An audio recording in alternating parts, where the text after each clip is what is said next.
Welcome back to Freedom Diggers Metal Detecting. Jim coming at you, and I'm on location today at an abandoned foundation in the woods not far from where I live. If you like my content and you want to see more, make sure that you subscribe and hit that notification bell so you don't miss anything. So let's get right on with it here.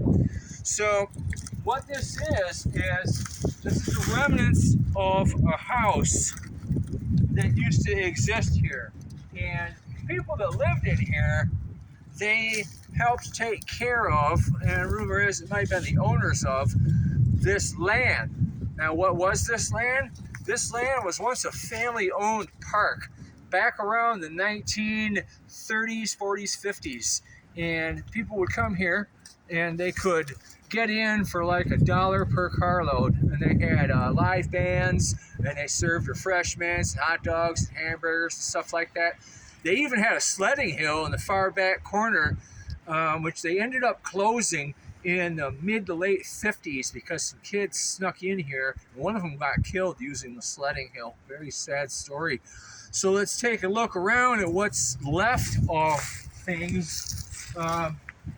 Obviously, this right here, this was the basement of the house. You still see the support beams for the upper floor, and most all this is all knocked in, and there's bricks and everything everywhere. I haven't ventured down into there.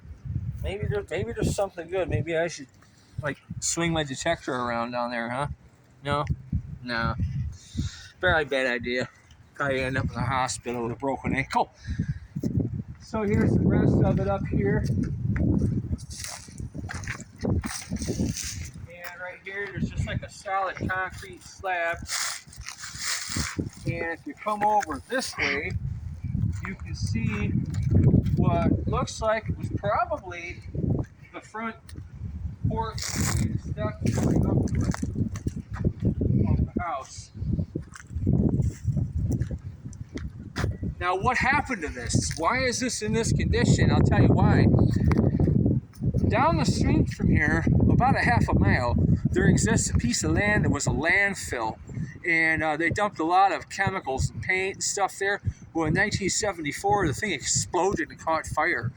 Long story short, they had to clean up the mess. Well, they also had to clean the groundwater underneath it. Well, they built a processing plant for that, and they had to have somewhere to discharge the clean water. So the DNR bought all this land so that they could flood part of it. And now it's actually one of the biggest nesting areas for the great blue heron, which is like it's real thin. It's a water bird. And you see a lot of them around here in the summer. So of course I had to metal detect this. I've metal detected it a few times, and you never got to expect much out of a place like this. Oddly enough, it's not real super trashy. In a lot of spots, the machine's pretty quiet. I was swinging the MX7 with the 7-inch Detech coil today, and I spent a little over an hour. I've spent more than an hour here. I've spent entire days out here in this place. It's very large, but a lot of people have been here, so it's kind of hit pretty hard. There are signals, and some of them might sound good, but you're gonna get your normal stuff, shotgun brass, the evil ones, and a nail that sounded really good, and I ignored the iron grunt on my machine, and of course 22. Interestingly enough, this was about 8 inches deep. You gotta love small coils on machines that perform well. And some kind of cap, I don't know what this was. It's all smashed.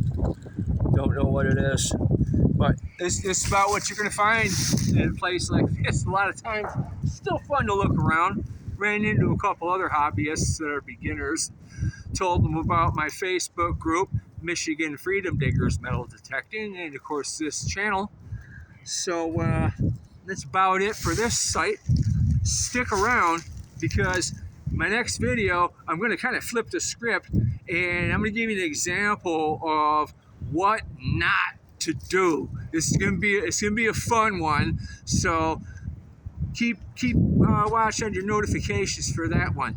In the meantime, keep that coil to the soil, and of course, as always, dig free or die.